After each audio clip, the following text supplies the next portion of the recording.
News में बड़ी खबर आपको बता दें, उत्तर प्रदेश के फर्रुखाबाद से आ रही है, जहां पर रातों रात एक मजार बना दी गई, जिसमें हरी टाइल्स तक भी लगा दी गई, जिसके बाद हिंदू संगठनों ने काफी हंगामा मचाया और उस कार्रवाई को रोक दिया गया। तो क्या है ये पूरा मामला, बताएंगे आपको। मेरे साथ मौजूद है मेरे सहयोगी हर्षी। सर, मजार को रातों रात बना दिया गया, क्या है ये पूरा मामला?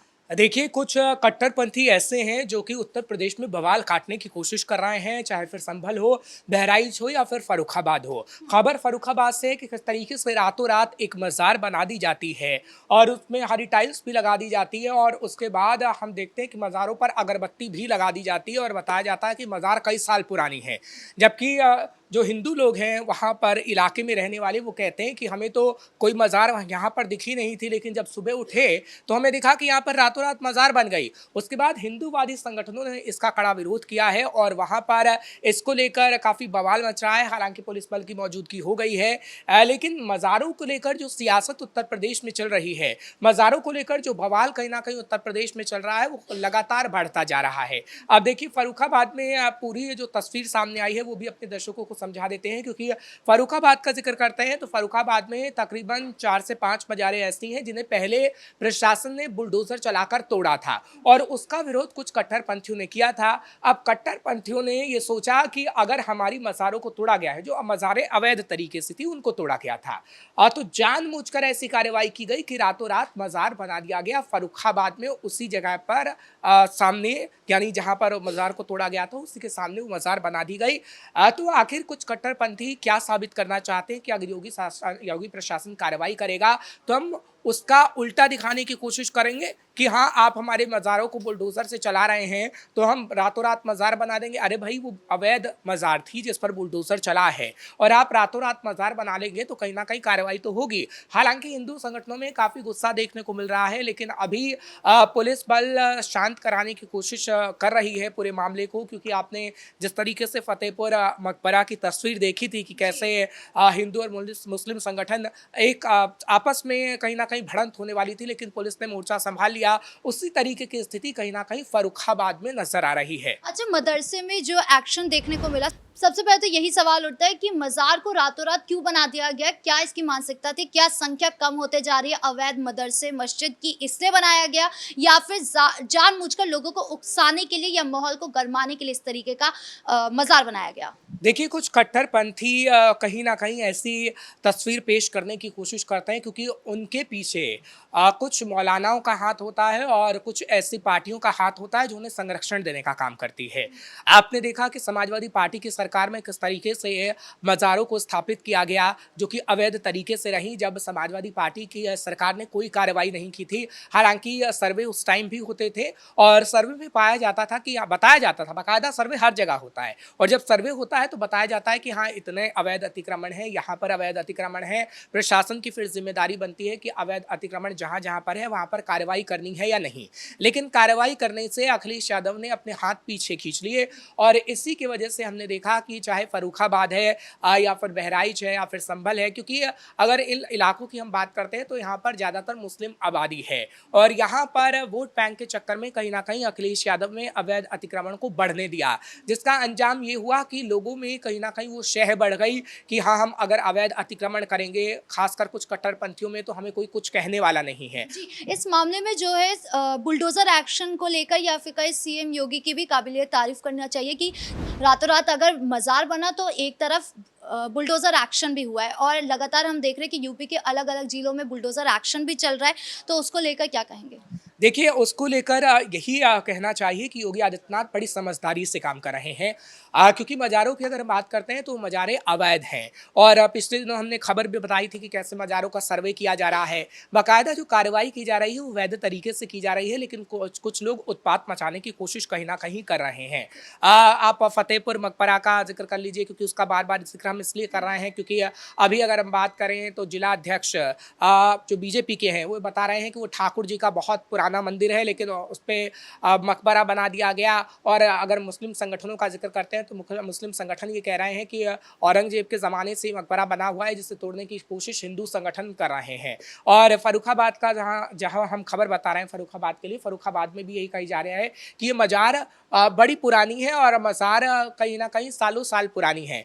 लेकिन भाई वहाँ के जो प्रत्यक्षदर्शी हैं, जो वहाँ लोग रहते हैं, उनकी तरफ से ये कहा गया कि हमने तो इस एक प्लॉटिंग में बनाई गई मज़ार, कि हमने तो इस प्लॉट को खाली देखा लेकिन रातों रात ये मज़ार बन गया। और जो संगठन है, जो मुस्लिम संगठन है, जो कट्टरपंथी हैं खासतौर पर, उनकी तरफ से कहा जा रहा है ये मज़ार सालों साल पुरानी है। जबकि उन्होंने दिखाया भी है, क्योंकि जो तस्वीरें सामने आ रही हैं कि देखिए ताज़ा टाइल्स लगाई गई हैं और ताज़ा पलस्तर किया गया है, तो आखिर ये मज़ार सालों साल पुरानी कैसे हो सकती है? अगर आपने मज़ार बनाई भी है तो क्या आपके पास उसका कोई दस्तावेज है कि हाँ ये इतने साल पुरानी है, इसकी कौन रखवाली कर रहा था? लेकिन उस जवाब को नहीं दिया गया है। खैर अभी पुलिस पता लगाने की कोशिश कर रही है। अच्छा, मज़ार पर जिस तरीके से बुलडोज़र चल रहा है या मस्जिद पे चल रहा है, अवैध पर चल रहा है, लेकिन दूसरी तरफ जो विपक्ष होगा, जो मुस्लिम होंगे, जो कट्टरपंथी होंगे, वो बार-बार एक ही बात कहेंगे कि मुस्लिमों को टारगेट करने के लिए इस तरीके का एक्शन लिया जा रहा है। तो आपको क्या लगता है कि सही में मुस्लिमों को टारगेट करने के लिए इस तरीके का एक्शन लिया जा रहा है? क्योंकि वो लोग ये भी कहते हैं कि मंदिर पर क्यों नहीं कोई एक्शन होता, हर बार क्यों मस्जिद,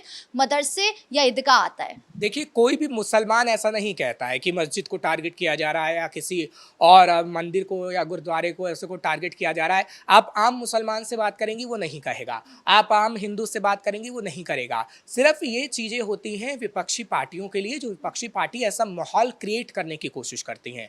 आप उत्तर प्रदेश में चली जाइए, ज़मीनी स्तर पर अगर आप जाएंगी, लोगों से संवाद करेंगी, तो आपको पता लगेगा कि वो मुसलमान भी चाहता है कि अवैध अतिक्रमण पर जमकर कार्रवाई हो, और वो मुसलमान कहीं ना कहीं खुश भी है। अगर वो मुसलमान खुश नहीं होता तो शायद कुंदरकी जैसे इलाके में बीजेपी की जीत ना होती। और अभी भी हम बात करते हैं फर्रुखाबाद की। फर्रुखाबाद आखिर मुस्लिम बहुल इलाका क्यों ना हो, लेकिन वहाँ पर कुछ मुस्लिम संगठन ऐसे भी हैं जो भी दावा कर रहे हैं कि हाँ, कुछ मज़ार ऐसे होते हैं जिन्हें रातों रात बना दिया जाता है। तो ऐसा नहीं है कि तमाम जो मुस्लिम हैं वो योगी आदित्यनाथ का विरोध करने लग जाते हैं। हाँ, आप बात ये ठीक कह रही हैं कि कुछ कट्टरपंथी ज़रूर विरोध करते हैं।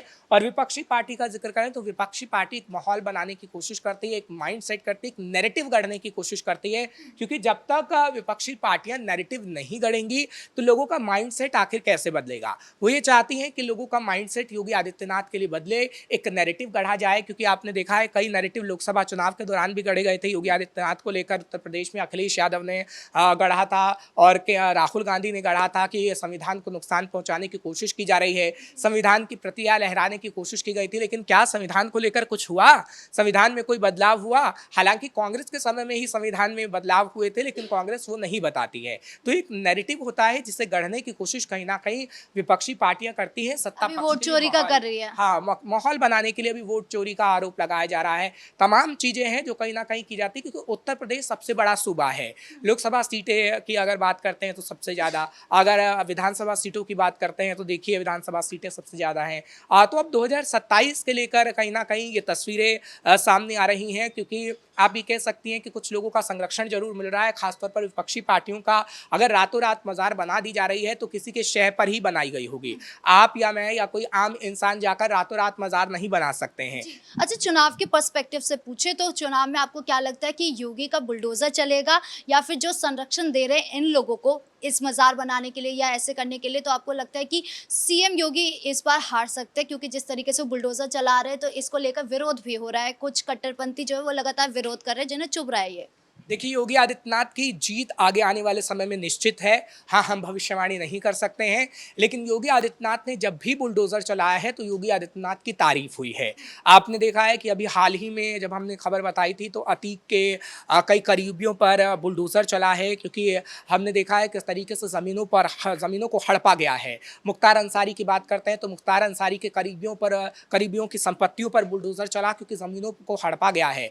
तो ऐसी ज़मीनों पर बुलडोज़र चला है, ऐसे अवैध अतिक्रमण पर बुलडोजर चला है कि बाबा की तारीफ हुई है। और बाबा की तारीफ सिर्फ उत्तर प्रदेश में नहीं हुई है, बाबा की तारीफ राजस्थान, मध्य प्रदेश, जहां पर बीजेपी सरकार है वहां पर देखिए कि उस मॉडल को अपनाया गया है। अब तो बिहार में भी बुलडोजर चल रहा है, क्योंकि बिहार में एनडीए की सरकार है। तो आप ये कह सकते हैं कि बाबा का बुलडोजर कहीं ना कहीं चलेगा तो लोगों को अच्छा लगेगा, क्योंकि जब बाबा पहली बार आए बुलडोजर चलाया तो लोगों को पसंद आया, और दोबारा भी जब बुलडोजर चलाया तो भी लोगों को पसंद आया। और अभी भी बुलडोजर चल रहा है। तो शायद योगी आदित्यनाथ का ये बुलडोजर कारगर साबित होगा और योगी आदित्यनाथ एक बार फिर से सीएम बन सकते। ज्यादा अपडेट के लिए आपका बहुत बहुत धन्यवाद। यानी कुल मिलाकर सीएम योगी का जिस तरीके से बुलडोजर चल रहा है, एक तरफ जैसे रातों रात मजार बना दिया जाता है, तो वहीं दूसरी तरफ जो है सुबह होते ही बुलडोजर चल जाता है। और अभी ऐसे बुलडोजर कितने चलने बाकी है, ये देखने वाली बात होगी। ब्रेकिंग न्यूज में इतना ही। कैमरा पर्सन कुणाल के साथ मैं राधिका राज।